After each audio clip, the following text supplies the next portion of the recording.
Tadi kami rapat tentang krisis air bersih ini yang dipimpin langsung oleh Pak Bupati. Kami akan menceritakan persoalan yang secara teknis ya di lapangan. Saat ini kendala di PDAM itu dari pompa intake. Dari pompa intake itu kapasitasnya sebenarnya 200 liter per detik dengan kita menyiapkan 3 pompa. Nah, pompa itu dulu kita beli di tahun 2009.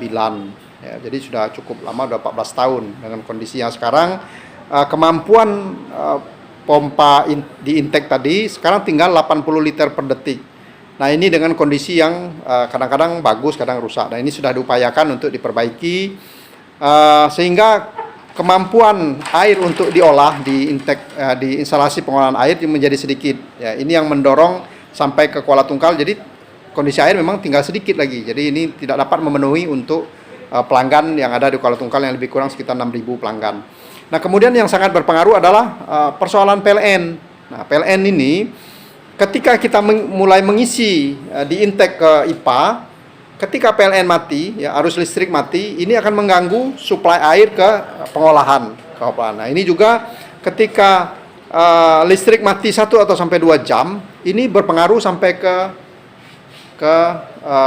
pelanggan ya, sampai ke kota, sehingga kadang di kota juga di Kuala Tungkal bisa mati seharian air karena mengisi kemudian didorong ke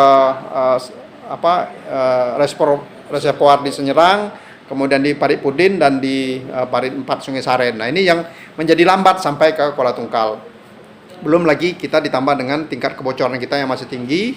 Yang ini juga kita mohon juga para pelanggan untuk ya lebih sportif lah ya, mengenai air ini, memaklum ini. Dan terkait dengan PLN tadi kami akan berkomunikasi dengan kepala PLN untuk bagaimana mengarahkan voltase atau arus listrik itu kalau bisa dimanfaatkan dari GI Parit 4 Sungai Saren. Kalau sekarang masih dari sumber di Sungai Keruh. Ya.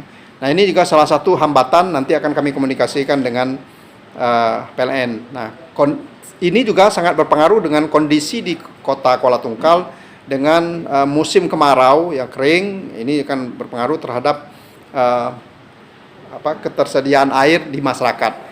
Mungkin Pak Bupati bisa menjelaskan upaya kita. Terima kasih. Ini beberapa hal teknis yang disampaikan oleh Pak Asisten juga dari PDAM. Nah, oleh karena itu ada 3 langkah yang kita lakukan ya. Pertama langkah panjang, kedua langkah menengah, yang ketiga kuratif. Nah, insya Allah hari Rabu ini pemerintah daerah bersama seluruh OPD kita melakukan memberikan kepada masyarakat air bersih dan air yang bisa untuk minum ya. Dan ini insya Allah kita lakukan dalam rangka untuk upaya bagaimana ketersediaan air bersih bagi masyarakat cukup terjamin. Nah, oleh karena itu sambil kita memperbaiki mesinnya, memperbaiki hal-hal teknis, ini kita akan lakukan dalam rangka pemerintah juga melakukan aksi ya. Jadi kami terus terang saja terus melakukan aksi evaluasi dan sebagainya, bagaimana air bersih ini bisa sampai ke masyarakat. Dan insya Allah mulai hari Rabu besok peta yang akan disediakan oleh PDAM, kita akan masuk ke rumah-rumah masyarakat untuk memberikan secara gratis air bersih yang menjadi kebutuhan dasar masyarakat kita di Kabupaten Tanjung Jabung Barat ini. Saya kira ini yang akan kita lakukan oleh pemerintah daerah dalam rangka menanggulangi masa kekeringan ini, sekaligus juga persoalan air yang tidak mencukupi bagi kebutuhan masyarakat kita. Terima kasih. Assalamualaikum warahmatullahi wabarakatuh.